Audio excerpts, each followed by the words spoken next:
দুনিয়ার পুরুষ লোক নিজের বিবিকে যতটা ভালো না বাসে তার চাইতে কয়েক গুণ বেশি আমি ভালোবাসতাম, কিন্তু আমার চাচাতো বোন আমার দিকে জীবনে চোখ তুলে তাকাতো না। এই কানা প্রেম, এই ভালোবাসে, ও ভালোবাসে না, মনে মনে এই ঝোল খেছে, ও জীবনে চিন্তাও করে না যে আমি তোকে ভালোবাসি। এই ভালোবাসা একতরফা ভালোবাসা, দিন কাটে দিন কাটে দিন কাটে। হঠাৎ দেশের মাটিতে অভাব দেখা দিল, দুর্ভিক্ষ দেখা দিল, মানুষের বাড়িতে দানা নাই, পানি নাই, কোথা থেকে আনবে, কি করে আনবে। এক যুগে আমার ভালো করে মনে আছে, এই বিশনপুরের মানুষেরা যখন বেশি অভাবের তাড়নায় পড়ে যেত, তো ভালুকা বাজারে একটা লাট সাহেব ছিল, তার নাম ছিল কমল সিং। এই জানো, বুড়া গেলা কমল সিং এর নাম শুনুনি? কোথায়? ভালুকা বাজারে। ভালুকা বাজারে কমল সিং এর বাড়ি থেকে 10 কেজি যদি খেসারি নিবা, তো সিজনে তোমাকে 15 কেজি লাগবে। তো লাগবে, পেটটা তো চালাতেই হবে। মানুষেরা ওখান থেকে দানা পানি নিয়ে গিয়ে বেচেছে। তখনকার যুগে ওই ছেলেটাই ছিল ধনী কমল সিং এর মতো। আমার চাচাতো বোন একদিন বিকেল বেলায় হাঁটতে হাঁটতে চলে এসেছে আমার বাড়িতে। আসার পরে বলছে, চাচাতো ভাই, তোমার কাছে এসেছি দুঃখের জ্বালাই। মা আর বাবা দুদিন থেকে খাইনি, আমার নিজেরও ওই অবস্থা, পেটে দানা নাই। তোমার কাছে আমরা 10 কেজি আটা চাইতে এসেছি আমি। রসুল বলছেন, একটা আজনবী মেয়েকে তুমি জাপটিয়ে ধরেছিলে? হ্যাঁ। তুমি তাকে চুমু খেয়েছিলে? হ্যাঁ। তুমি তার শরীরে হাত দিয়েছিলে? হ্যাঁ। যাও, আল্লাহ রাব্বুল আলামিন তোমাকে ক্ষমা করে দিয়েছেন। বেচারি আশ্বস্ত হলো, তারপরে বাড়ি ফিরে আসছে। তাহলে বুঝতে পারলাম এতক্ষণের আলোচনায় যে আমাদের যার যেমন দরকার আছে, সে সেই রকম প্রয়োজন নিয়ে আল্লাহ তাআলার দ্বারস্থ হবে, আর হওয়ার পরে আল্লাহর কাছে চাইবে। তো চাইতে গেলে পাওয়া যাবে। এবার আপনাকে কয়েকটা কাজের কথা বলছি, যেগুলো আমরা কখনো গুরুত্ব দিয়ে ভাবি না। দুয়া যে আমাদের হাতিয়ার, এ কথাটা কি আপনাদের বিশ্বাস কাউরি নাই? যদি বলেন এরকম দুয়ার উপরে আমাদের বিশ্বাস নাই, তাহলে যারা নামাজ পড়তে যাচ্ছেন মসজিদে প্রথম পা ঢুকাতে গিয়ে বলছেন আল্লাহুম্মা আফতাহ লি আবওয়াবা রাহমাতিকা, কেন বলছেন? কেন বলছেন? পায়খানার ঘরে যাওয়ার আগে দোয়া বলছি। কি দোয়া বলছি? আল্লাহুম্মা ইন্নী আউযু বিকা মিনাল খুবুসে ওয়াল খাবায়েসে।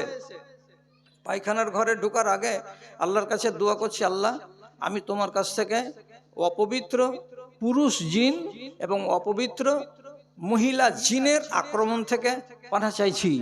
কেন?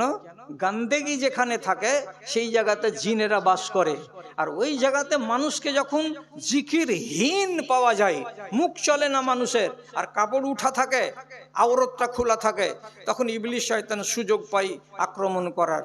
তার জন্য আগেই আপনি দোয়া পড়লেন যে আল্লাহুম্মা ইন্নী আউযু বিকা মিনাল খুবুসি ওয়াল খাবায়েসে।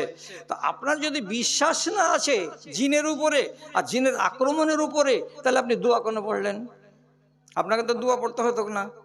এর মানে হলো এই যে মুসলমানেরা দোয়ার উপরে বিশ্বাস রাখে, আর প্রয়োজনে দোয়া করে, আর আল্লাহ রাব্বুল আলামিনের কাছে আশা রাখে যে আমি যে উদ্দেশ্যে দোয়া করলাম সেই উদ্দেশ্যটা আমার পূরণ হবে। ঠিক? তাহলে আমি একটা দোয়া আজকে আপনার সামনে নিয়ে আসছি। এই দোয়াটা আল্লাহজি উত্তর বাহির খাপের কয়টা মা আর কয়টা বাপ আপনারা যে জানেন তো বলতে পারবো না। মাঝে মাঝে যদি জানা না থাকে তো মৌলভী সাহেবের যেটা মক্তবে আছে তার কাছে লিখে নেবেন, নিয়ে দোয়াটাকে শিখবেন। রাসূলুল্লাহ দোয়া আমাদেরকে করতে বলেছেন একটা, এটা খুব সাংঘাতিক দোয়া, আর এই দোয়াটা কিন্তু এই যুগের জন্য খুব উপকারী। তিনি কি বলছেন? আল্লাহুম্মা ইন্নী আউযু বিকা মিনাল ফাকরে ওয়াল ফাকাতে ওয়াল কিল্লাতে ওয়াজ জিল্লাতে ওয়া আউযু বিকা আন আজলামা আও উজলামা। এর মানেটা কি? হে আল্লাহ, আমি তোমার কাছে পানা চাইছি, রব আমাকে ফকির করে রাখিও না, আমি তোমার কাছে পানা চাইছি আল্লাহ, যে রাতের বেলায় না খেয়ে, কোনো খানা নাই বলে উপোস করে আমি রাতের বেলায় শুয়ে যাব, সকাল হবে এমন উপোস করে থাকতে দিও না। তারপরে কি দোয়া করছি, অল কিল্লাতে ওয়া জিল্লাতে, হে আল্লাহ তাআলা তুমি আমাকে এত কম পরিমাণে দিও না যে আমাকে লাগবে 1 কিলো চাউল এক টাইমে, আমাকে দিয়েছো তুমি হাফ কেজি চাউল, যাতে আমার পরিবারের সবারই না হয়, এরকম কম করে তুমি আমাকে দিও না। এবং আল্লাহ তোমার কাছে আমি পানা চাইছি, তুমি আমাকে লাঞ্ছিত করিও না, তুমি আমাকে জিল্লতির মুখ দেখাইও না, কোনো মানুষ যেন আমাকে চড়ে কথা না বলতে পারে, কেউ যেন আমাকে তিক দিয়ে কথা বলতে না পারে, আমি বাইরে কাউরি মুখের ভাষাতে যেন লজ্জিত না হয়ে যাই, এমন কোনো কাজ তুমি আমার দ্বারাই করাইও না। তারপরে আবার বলছি কি, আয় আল্লাহ আমি কাউরি উপরে যেন জুলুম না করি, কাউরি উপরে যেন অন্যায় না করি, কেন যে জুলুম করতে গেলে কিয়ামতের দিন সেগুলো অন্ধকার হয়ে আমার সামনে থাকবে, আর অন্ধকারকে চিরে আমি জান্নাতে যেতে পারবো না। এই জন্য আমি যেন কাউরি উপরে জুলুম না করি, আর কেউ যেন আমার উপরে জুলুম না করে। কতটি মিষ্টি কথা আপনি বললেন, এতটি 6খানা শব্দ আমি আল্লাহ তাআলার কাছে আরাধনা করলাম যে আল্লাহ এই জিনিসটি থেকে তুমি আমাকে বাঁচাও। একগুলো দুয়ার গোড়াতে থাকবে রাব্বানা, এর মানে কি আপনি কিছু চাইছেন। একগুলো দুয়ার গোড়াতে থাকবে আল্লাহুম্মা ইন্নী আসআলুকা, তার মানে আপনি কিছু চাইছেন। আর একগুলো দুয়ার গোড়াখানে থাকবে শব্দ কি, আউযু বিকা, যেখানেই দেখবেন আউযু বিকা, এর মানে হলো এই আউযু বিকা বলে যে কথাটি বলছেন, এগুলো আপনি চান না, এগুলো থেকে আপনি কি চাইছেন, আল্লাহর কাছে পানাহ চাইছেন। তাহলে আউযু বিকা দিয়ে দোয়া আছে, আর আসআলুকা দিয়ে দোয়া আছে, আর রাব্বানা আতেনা দিয়ে দোয়া আছে। তো আপনাকে যেটা এখন আমি দোয়া বললাম সেটা কোনটা? আউযু বিকা, আল্লাহ তোমার কাছে আমি পানাহ চাইছি, তোমার কাছে আমি আশ্রয় চাইছি। কি থেকে? এই 6টা জিনিস থেকে। এবার আপনি তো এটা শিখে নিলেন, আল্লাহ আমাকে ফকিরি থেকে, আল্লাহ তুমি আমাকে কম দেওয়া থেকে, আল্লাহ তুমি আমাকে লাঞ্ছনার হাত থেকে, ভৎসনার হাত থেকে, এগুলো থেকে তুমি আমাকে বাঁচাও। এবার আর একটা দোয়া এর সামনে লাগিয়ে দিচ্ছি, তখন আপনার দিমাগটা 1 মিনিটের জন্য আউল বাউল হয়ে যাবে। কি আউল বাউল হবে?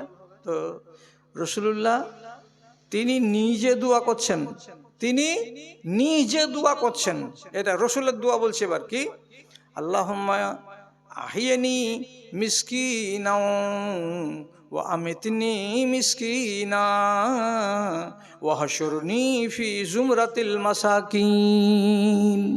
কি মানে?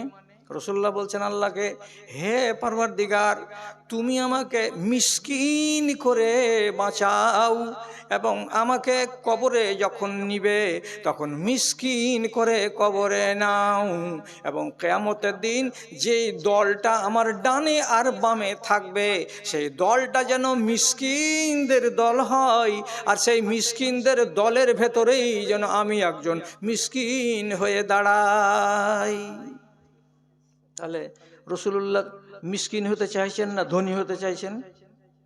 রাসূল মিসকিন হয়ে বাঁচতে চাইছেন, মিসকিন হয়ে মরতে চাইছেন, আর মিসকিনদের সাথে কিয়ামতে উঠতে চাইছেন। তাহলে এখানে কেন পানাহ চাইলেন? আল্লাহ আমাকে ফকিরি দিও না, আল্লাহ তুমি আমাকে কম দিও না, এই দিও না, সেই দিও না, এটা কেন বললেন? এখন ঝামেলাটা লাগবে আপনার দিমাগে, ঝামেলাটা লাগবে না। কেন লাগবে না? ফকির এক জিনিস, মিসকিন আর এক জিনিস। ফকির কাকে বলে? যার বাড়িতে মেরে কেটে একদিনের এক সাঁঝের খানা আছে। মিসকিন কাকে বলে? যার বাড়িতে একদিন নয় কমসে কম 3 দিনের খাবার মজুদ আছে।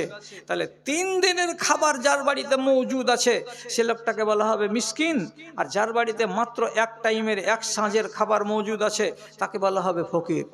তাহলে ফকিরি থেকে রাসূলুল্লাহ আমাকে, আপনাকে এবং নিজেও পানাহ চাইলেন, আর মিসকিন হওয়ার জন্য রাসূলুল্লাহ নিজে আল্লাহ তাআলার কাছে দোয়া করলেন। কেন? 3 দিনের যদি খানা আমার কাছে থাকে তাহলে পরে আমাকে আর এত বেশি লোভ করতে হবে না।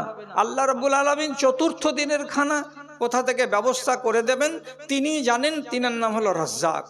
এবার আমি তার উপরে ভরসা করে বসে আছি। কেন বসে আছি? তার কথা শুনেছি, তার ডাকে সাড়া দিয়েছি, তার উপরে ঈমান এনে রেখেছি। আমার রুজি হলো হালাল, আমার জামা কাপড় হচ্ছে হালাল টাকার। তাহলে তিনি যদি আমাকে 3 দিনের খানা দিয়ে থাকেন, তো 4র্থ দিনের খানা কোনখান থেকে আসবে তিনি ভালো জানেন। হয় আমি কোনো কাজে চলে যাব, হয় আমি কোনো ব্যবসাতে গিয়ে 100 টাকা লাভ করে নিব, হয় আমি চলে যাচ্ছি রাস্তা দিয়ে, কোনো একটা মানুষ আমাকে ডাকবে, আর ডাকার পরে বলবে, ও সলিমুদ্দিন ভাই শোনো শোনো শোনো।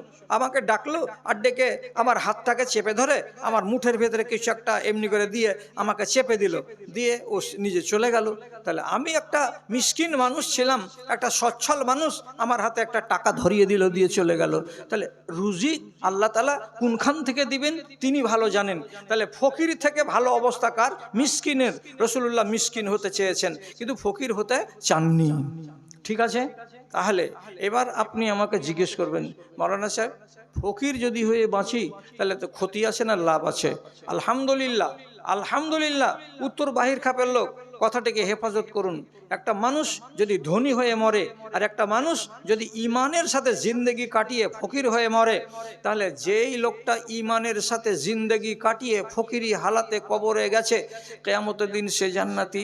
আর একটা লোক ধনী, ধনের সদ্ব্যবহার করে কিয়ামতের দিন জান্নাত পাবে, সে একজন ইমানদার মানুষ, জান্নাতের হকদার। দুজনের ভেতরে তফাৎটা কি? একদম পানি যেমন পরিষ্কার, এরকম ঝকঝকে হাদিস, হাদিসের ভেতরে লেখা আছে, আদখুলুনাল জান্নাতা ফুকারাউল মুসলিমিন মিন উম্মতি কাবলাল আগনিয়ায়ে 40 সানা। আমার উম্মতিদের ভেতরে যারা কোটিপতি লোক এবং যারা নিহাত্তা গরিব দুঃখী মানুষ, নিহাত্তা গরিব দুঃখী মানুষটা, যে লোকটা পিডাব্লিউর মাটিতে বাস করে কবরে এসেছে নামাজ পড়ে আল্লাহর দিনদারি করে, তো সেই লোকটা ওই গ্রামেরই কোটিপতি লোকের চাইতে 40 বছর আগে আল্লাহর জান্নাতে পা রাখবে। আর এই ধনী লোকটা হিসাব দেওয়ার পর আল্লাহর জান্নাতে 40 বছর পরে প্রবেশ করবে। এটা ফজিলতের নয়? এটা ফজিলতের হলো না? তো যদি একটা গরিব লোক 40 বছর আগে আল্লাহর জান্নাতে যায়, আরে সত্যি কথা বলছি, আপনার এই গ্রামেরই কোনো একটা কোটিপতি যখন জান্নাতে যাবে, তো যাওয়ার কালে দেখবে একটা বারান্দাতে বসে আছে ওর গ্রামেরই উত্তর মাথার পরিচিত লোক, ওকে দেখা মাত্র বলবে, ঝাঁটু চাষা তুমি এখানে? মানে তো ঝাঁটু চাষা চেয়ারে বসে যায়, মুচকি মুচকি হাঁড় বলবে, হ্যাঁ এখানেই। তুমি কবে এলে? কবে কি দিয়ে বুঝাবো হে বাজি, 40 বছর হয়ে গেল জান্নাতে আসা, তুমি কখন এসছো? আমি তো এখন আসছি, জান্নাতে তো এখনো ঢুকিনি। এত দেরি কিসের লাগে হলো? উত্তর কি দিবে লোকটা? যে মাল, মাল মানে কি? ধন, টাকা আর পয়সা, এগুলোর কারণে দেরি হলো। রাসূলুল্লাহ নিজে বলছেন, আমার সাহাবী আব্দুর রহমান বিন আউফ, আমার সাহাবী আব্দুর রহমান বিন আউফ ইয়াদখুলুল জান্নাতা হাবুয়ান, তাকে জান্নাতে ঢুকতে হবে কেমন করে? তো নিতম্বের ভরে, নিজের পুট্ঠার ভরে ছাছড়াতে ছাছড়াতে ছাছড়াতে ছাছড়াতে তাকে জান্নাতে যেতে হবে। আব্দুর রহমান বিন আউফ শুনলেন, আর শোনার পরে ঝরঝর করে কাঁদতে লাগলেন, আর বলছেন, আল্লাহ পাকের রাসূল, আমি জান্নাতে যাব, কিন্তু আমাকে আমার পুট্ঠার ভরে কেন যেতে হবে? নবী করিম সাল্লাল্লাহু আলাইহি সাল্লাম বলছেন, মাল যত যার বেশি হবে হিসাব তার তত লম্বা হবে। তোমার মাল আছে অনেক বেশি, তোমার মালের হিসেব দিতে দিতে দিতে দিতে দিতে দিতে তোমার কাল ঘাম ছুটে যাবে, আর কাল ঘাম ছুটে যাওয়ার পর তুমি ওই বসে থাকা হালাতেই জান্নাতের দিকে যাবে। তোমাকে নিজের নিতম্বের ভরে ছাছড়াতেই ছাছড়াতে জান্নাতে যেতে হবে। মাল যার যত বেশি তার হিসেব তত লম্বা। গরিবের মালের হিসাব কি আছে? হিসাব দাও। যে পিডাব্লিউর মাটিতে থাকতাম, নিজের জমি জমা ছিল না, না ছিল না, কি করে খাইতাম? জমশেদ হাজির বাড়ি খাটতাম, 1-1.5 মণ ধান পেতাম, ওইটি উৎসে পাশে খেতাম। অভাব হলে কি করতাম? ধার খরচ করে কাটিয়ে দিতাম। আর কিছু নাই হিসাব? না, যা হাট। তাহলে মাল কম হওয়াটা সৌভাগ্যের, আর মাল বেশি হওয়াটা একদিক দিয়ে সৌভাগ্যের, আর আরেক দিক দিয়ে হলো দুর্ভাগ্যের। মালের যদি সদ্ব্যবহার না হয় তাহলে তো গেল রসাতলে। কত লোক নিবেন? কারুন ছিল একটা ন্যাংটা লোক। কারুন পৃথিবীর ইতিহাসে সবচাইতে ধনী মানুষ, এর নামটা কি? কারুন। মুসা নবীর খালাতো ভাই কারুন ন্যাংটা লোক ছিল, একটা লুঙ্গি ছাড়া দুটা লুঙ্গি ছিল না, একটা গামছা ছাড়া দুটা গামছা ছিল না, এত দুর্বল এবং এত সে গরিব মানুষ ছিল। আর বিবি ওকে বলছে, এই দুনিয়ার লোক মুসা নবীর কাছে গিয়ে দোয়া করিয়ে দিয়ে কি থেকে কি পেয়ে গেল, তুমি নিজের খালাতো ভাইয়ের কাছে গিয়ে একটু দোয়া করে নিতে পারো না? আত্মগৌরবে ছিল, হ্যাঁ মুসার কাছে যাব দোয়া চাইতে, না যাব না। তো স্ত্রীর চক্করে পড়ে গেল। তো নবী মুসা বললেন, আল্লাহ একে তুমি ধনমাল দাও। নবী মুসার দোয়া এমন হয়ে লাগলো, তফসিরে লেখা আছে কি, উটের বাচ্চা একটা হয় কিন্তু ওর উটের বাচ্চা দুটা করে হয়, গায়ের বাচ্চা একটা করে হয় আর গায়ের বাচ্চা দুটা করে হয়। আচ্ছা, একটা গাই 2 বছর না হতে গেলে গাভীন হয় না, অথচ এই এই কারণের প্রত্যেকটা গাই 6 মাস যেমনি হচ্ছে বেটি বাছুর ফেরু গাভীন।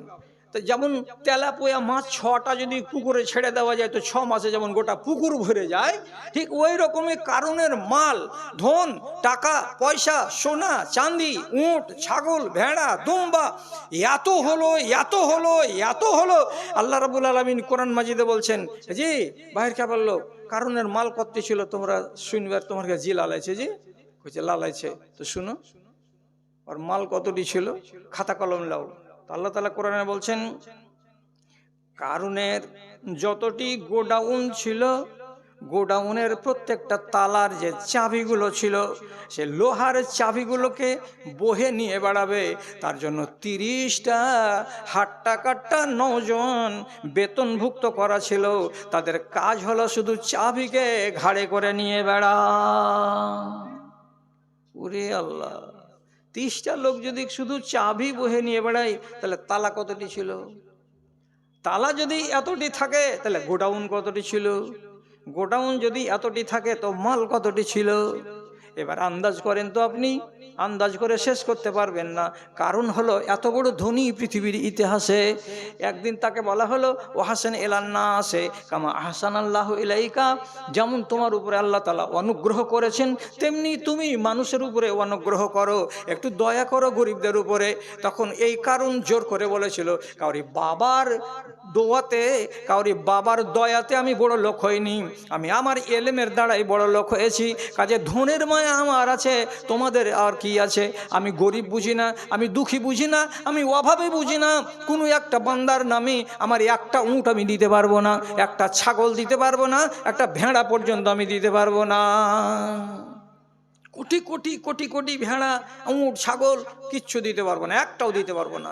যখন দেখা গেল যে ধনের ধন সে নিজের সদ্ব্যবহার করতে জানলো না, বরং নবী মুসাকে পাল্টা চড়ানি দেওয়ার জন্য ও করলো কি, একদিন 100 জন মিলিটারিকে সুন্দর কাপড় এক রঙের সাজিয়ে আর 100টা ঘোড়ার মুখে সোনার লাগাম লাগিয়ে 100টা ঘোড়ার পায়ে সোনার লাল ঠুকে দিয়ে সবটি মানুষের সাথে আগে আগে বের হলো, টাক টাক টাক টাক টাক টাক টাক টাক করে চলে যাচ্ছে আর বলছে, এই মুসা নবী দেখ হিসাব কিতাবটা বুঝ, কোন জায়গাতে এসে পৌঁছেছি আজকে, কত টাকার মালিক, কত ধনের মালিক, আর আমার পিছন দিকে লোকগুলো কেমন চলছে দেখ, টাক টাক টাক টাক টাক টাক চলে যাচ্ছে।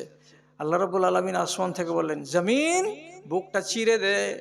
এর মতো দাজ্জালকে, যাকে আমি এত কোটি কোটি কোটি কোটি মাল দিলাম, যে মালের সদ্ব্যবহার জানলো না, একটা গরিবের নামে তার দয়া হলো না, এমন নরাধমকে বাইরে রাখা যাবে না। পেটটাকে চিরে দাও, বুকটাকে ফাঁক করে দাও, নালায়েকে তুমি তোমার নিজের পেটের ভেতরে ভরে নাও। যেমনি রব্বুল আলামিন হুকুম করলেন, জমি ফেটে গেল, ভিতরে ঢুকে গেল। কারণ একদিনে 4 হাত মাটির তলায় চলে গেল, এমন কথাটা নয়। হাদিসে লেখা আছে, ইন্নাহু ইউজালজিলু ফি বাতনিল আরজে ইলা ইয়াউমিল কিয়ামা, কিয়ামত যতদিন না হবে ততদিন পর্যন্ত কারণ মাটির তলাতে ঢুকতেই থাকবে, ঢুকতেই থাকবে, ঢুকতেই থাকবে। যেদিন কিয়ামত কাছে আসবে সেদিন কারণ জমি ফুঁড়ে তার পা বেরোবে। ধনের অসৎ ব্যবহার হলো, আল্লাহ তাআলা গায়রত করে দিলেন। ধনের যদি সদ্ব্যবহার হয় তাহলে ঠিক এই ধনীটা জান্নাতে যাবে হিসাব দেওয়ার পরে, আর গরিব 40 বছর আগে যাবে। তো রাসূলুল্লাহ ফকির হওয়া থেকে পানাহ চাইতে বললেন কেন? তো কেন মানে হলো এই, যদি আল্লাহ করে দেয় তো সবুর করুন, আর যদি আল্লাহ তাআলা করে দিয়েছে তারপরে সবুর না করেন তাহলে আবার অসুবিধা আছে। তার জন্য রাসূলুল্লাহ আপনাকে পানাহ চাইতে বলছেন যে আল্লাহ তুমি আমাকে ফকির করিও না। কেন ফকির করিও না? এই দোয়াটা আল্লাহর কাছে কেন চাইবো? এই জন্য চাইতে হবে যে ফকির হতে গেলে মানুষ অনেক সময় কাফের হয়ে যায়, মানে কাফেরের কাজ করে নিজের আখেরাত বিক্রি করে দেয়। গরিবই তাকে বাধ্য করে যে কুফরি কাজ করো। পেট চালাবার জন্য যখন রাস্তা পাবে না তখন কি করবে? কুফরি কাজ করতে বাধ্য হয়ে যাবে। আর কুফরি কাজ যদি করে দেয় তাহলে তার ঈমান চলে যাবে। তাহলে ঈমানটা নিল কে? এই দরিদ্রতা। এই জন্য রসুল বলছেন দারিদ্র হওয়া থেকে তুমি আল্লাহর কাছে পানাহ চাও। এমন দরিদ্র হয়েও না যে দরিদ্রের কারণে তোমার ঈমান নষ্ট হয়ে যাবে, এই কাজটা তুমি করতে যেও না। আচ্ছা, ঠিকই কি ঈমান চলে যায়? হ্যাঁ, উদাহরণ আপনাকে দিব, উদাহরণটা বুঝুন। তাড়াহুড়া করিয়েন না, পালাপালি করিয়েন না। আমি আগেই বলেছি যে আমাদের হাতে একটা নওজোয়ান বক্তা আছে, যেটা সবারই কাছে প্রিয় মানুষ এখনকার মতো। তো আমি কি এমন রাত করেছি? খুব একটা বেশি রাত হয়নি, অল্প কিছু সময় আপনাদের কাটালাম। বলছি কি কথাটা, মানুষ পেটের জ্বালাতে কি করে? কাফেরি কাজ করে দেয়।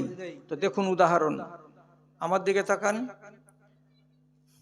বনী ইসরায়েলদের 3 জন লোক বিশেষ উদ্দেশ্য নিয়ে বাড়ি থেকে বেরিয়েছিল। খানিকটা দূর চলার পরে ঝড় তুফান এলো। তখন এরা 3 জন বলল, চলো এই বৃষ্টি থেকে বাঁচতে হলে পাহাড়ের খালে গুহায় আমরা ঢুকে যাব, বৃষ্টি বন্ধ হয়ে যাবে, তারপর এখান থেকে বেরিয়ে আমরা আমাদের গন্তব্যের পানে চলে যাব। এরা আশ্রয় নিল পাহাড়ের গুহায়। আল্লাহ, অতিবৃষ্টির কারণে পাহাড়ের উপরে ধস নামলো। আর এই বিশাল বড় পাথর 30 কুইন্টাল 40 কুইন্টাল ওজনের একটাই মাত্র বোল্ডার গড়তে গড়তে এসে এদের গুহার মুখখানাতে গিয়ে ধাপ করে এসে লেগে গেল। গেট বন্ধ, কেবল চারিদিক দিকে একটু করে আলো পাওয়া যাচ্ছে যে এটা দুনিয়া, এই যে বাহির, ভিতর দিক সব বন্ধ। এরা 3 জন মিলে বলছে, বৃষ্টি থামলো, বুঝি আলাউদ্দিন লে তুও ধর, আমিও ধরছি, আর জমশেদও ধরবে। 3 জন মিলে একসাথে দিব ধাক্কা দিয়ে পাথরটাকে দূরে সরিয়ে দিয়ে বাইরে যাব। এটা 3 জন মিলে হই করে দিল ধাক্কা, কিন্তু চেরা নাও সরলো না পাথর। এরা দেখলো যে ব্যাপার খারাপ, আর কল্যাণ পাওয়া যাবে না। তখন 3 জন গুহার ভিতরে বসে বসে মিটিং করে বলছে, এখন একমাত্র আল্লাহ ভরসা, আল্লাহর উপরে ভরসা করে একটা কাজ যদি করো তো আল্লাহর জানে যদি দয়া হয় তাহলে নাজাত পাবো, নাহলে এখানেই কবর। কি যে ভাই? বলছে তুমি একটা কাজ বলো, এমন একটা কাজ যে কাজটা তুমি জীবনে করেছো একমাত্র আল্লাহকে রাজি করার উদ্দেশ্যে, এমন যদি বড় একটা নেকির কাজ তুমি দেখাতে পারো, আর এটাকে তুমি যদি ওসিলা বানাও আর বানিয়ে আল্লাহ তাআলার কাছে দোয়া করে বলো, পরওয়ারদিগার পাথরটাকে তুমি একটু সরিয়ে দাও, তাহলে আল্লাহ হতে পারে এটাকে সরিয়ে দেবেন। একজন বলল একটা কথা, আমার মা বাপকে এই করেছিলাম সেই করেছিলাম, লম্বা কাহিনী, আমি অতটুকু নিব না, আমার যেটুকু উদ্দেশ্য সেটুকু আমি নিচ্ছি। তো যখন মা বাপের সেবা টেবা করে টরে এই করলাম সেই করলাম বলার পরে বলছে, আল্লাহ এটা তোমাকে রাজি করার জন্য করেছিলাম, আল্লাহ তুমি দয়া করে পাথরটাকে সরিয়ে দাও। আল্লাহ তাআলা 6 আঙুল পাথরটাকে সরিয়ে দিলেন। খুশি হয়ে গেল। এই যে দুনিয়া দেখা যাচ্ছে, জি এই তুমি এই জমশেদ ভাই তুমি একটা কহো, তোমারটা যদি আল্লাহ তাআলাকে কবুল হয়। তখন এই বেচারি বলছে, আমি একটা চাকর রেখেছিলাম, চাকরটাকে এতটি করে দানা দিব বলে কথা হয়েছিল, শেষের বেলায় 3 মাস কাজ করার পর চাকরের মন খারাপ হয়ে গেল, আমার মজুরিটাকে কেন্দ্র করে দিয়ে মজুরি ছেড়ে দিয়ে ও পালিয়ে গেল বাড়ি, এলো না ফিরে। আমি চাকরের টাকাটাকে বাড়াতে লাগলাম, বাড়াতে 2-3 হাজার ছাগল ভেড়া বকরি তৈরি হয়ে গেল। 5 বছর বাদ ছেলেটা এসে বলছে, আমার মজুরিটা দাও মালিক। বলছে এই যে পালটা চড়ছে ছাগলের, নিয়ে চলে যাও। বলছে ঠাট্টা করিও না, ঠাট্টা নয়, তোমার এই টাকা, ওই টাকা থেকে এত বড় ছাগলের পাল হয়ে গেছে। ছেলেটা খুশি হয়ে গেল। তো বলছে, পরওয়ারদিগার আমি যদি এই কাজটা করে থাকি তোমাকে রাজি করার উদ্দেশ্যে, তাহলে আমার পাথরটাকে তুমি সরিয়ে দাও। আল্লাহ রাব্বুল আলামিন খুশি হলেন, আর 6 আঙুল সরিয়ে দিলেন, 12 আঙুল হলো। এরা খুব খুশি। আচ্ছা মাশাআল্লাহ, এই দুনিয়া দেখতে পাচ্ছি, এই যে চাপড়ার বুকখানে কালভারটা ব্রিজটা করা আছে না, মাটি পড়েনি আজ পর্যন্ত ব্রিটিশের আমল থেকে, তো এই কালভার্ট কিন্তু দেখতে পাচ্ছি। আচ্ছা তাহলে বেরিয়ে যাব। এই বেরিয়ে যাব করতে করতে আরেকজনকে বলছে, এই তুই কিছু কহা না, তোর কথাতে যদি আল্লাহকে পছন্দ লেগে যেয়ে থাকে আর 6 আঙুল যদি সরে যায়, 3 6 18 আঙুল সরলে তো বেরিয়ে যাবো আমরা। এই বেচারি জুয়ান ছেলে বলছে, কিছু তো মনে পড়ে না গো, একটা কথা মনে পড়ছে, কিন্তু তোমাকে সামনে কহবো। ওই যে কহবো মানে কি, বিপদে পড়েছো, আল্লাহকে রাজি করার উদ্দেশ্যে যদি করে থাকো বলো, ওইটাই কথা। বাঁচবার তাগিদে শরমকে টাকে তুলে রেখে এবার এই নওজোয়ান বলছে, পরওয়ারদিগার কানাতলি ইবনাতু আম্মিন, আমার একটা চাচাতো বোন ছিল, ইন্নী উহিব্বুহা আকসারা মিন হুব্বির রিজালিন নিসা, আমি তাকে ভালোবাসতাম দুনিয়ার পুরুষ লোক নিজের বিবিকে যতটা ভালো না বাসে তার চাইতে কয়েক গুণ বেশি আমি ভালোবাসতাম, কিন্তু আমার চাচাতো বোন আমার দিকে জীবনে চোখ তুলে তাকাতো না। এই কানা প্রেম, এই ভালোবাসে ও ভালোবাসে না, মনে মনে এই ঝোল খেছে, ও জীবনে চিন্তাও করে না যে আমি তোকে ভালোবাসি।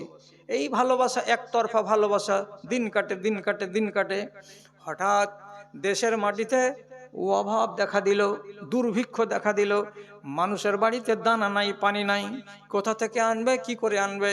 এক যুগে আমার ভালো করে মনে আছে, এই বিশনপুরের মানুষেরা যখন বেশি অভাবের তাড়নায় পড়ে যেত, তো ভালুকা বাজারে একটা লাট সাহেব ছিল, তার নাম ছিল কমল সিং।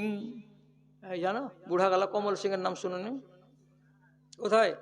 ভালুকা বাজারে কমল সিং এর বাড়ি থেকে 10 কেজি যদি খেসারি নিবা তো সিজনে তোমাকে 15 কেজি লাগবে, তো লাগবে, পেটটা তো চালাতেই হবে। মানুষেরা ওখান থেকে দানা পানি নিয়ে গিয়ে বেচেছে। তখনকার যুগে ওই ছেলেটাই ছিল ধনী কমল সিং এর মতো।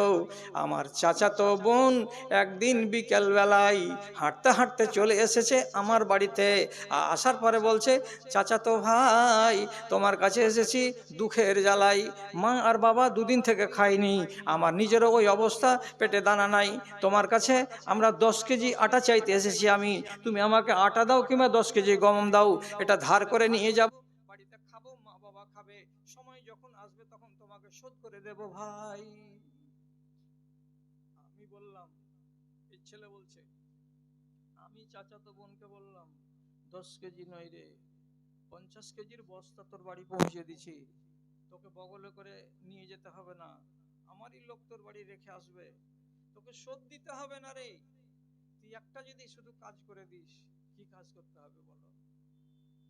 বলছে, রব্বুল আলামিন, আমি আমার বোনটাকে প্রস্তাব দিয়েই দিলাম। কি দিয়ে দিলাম?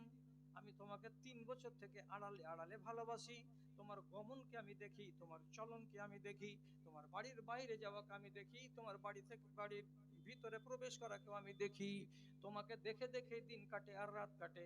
একবার যদি তুমি আমার কাছে আসো, তোমার কাছে যদি তুমি একবার আমাকে যেতে দাও, এবং তোমার এই শরীরখানার, তোমার এই যৌবনটাকে যদি একবার আমাকে ভোগ করতে দাও, তাহলে সমস্ত দানা আর পানি যা দিব তোমার জন্য সব মাফ হয়ে যাবে, তোমাকে 1 পয়সা ফেরত লাগবে না, তোমার যৌবনটা দিতে হবে একবার। 7 বার ভাবলো, আল্লাহজি ইজ্জত দিব আর দিয়ে ওর কাছে গম ধার নিব? ইজ্জত যদি না দিই, ও তো ধনী মানুষ, তো গম দিবে না, আজ এখন পাওয়া যাবে না এটা। মায়ের জাতি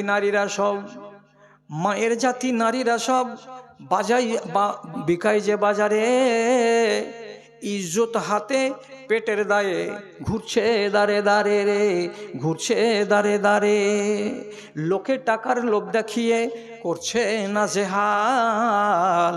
এসো যুবক, এসো সেবক, এসো মায়ের লাল রে, এসো মায়ের লাল। মেয়ে ছেলে মানুষ 7-5 ভাবার পরে বলছে, ইজ্জত না দিলে পেটের ভাত হবে না। কথা দিয়ে দিল, আজ রাত 8টার সময় অমুকের বাগানে তোমার সাথে দেখা হবে। চলে গেল নির্জনে। তো আমি আমার মুখের ভাষা বলছি না, ঘাটিস না, হ্যাঁ এই মাইকমান ঘাটিস না, খুব ভালো চলছে তোর মাইকটাকে, ঘাটিস না।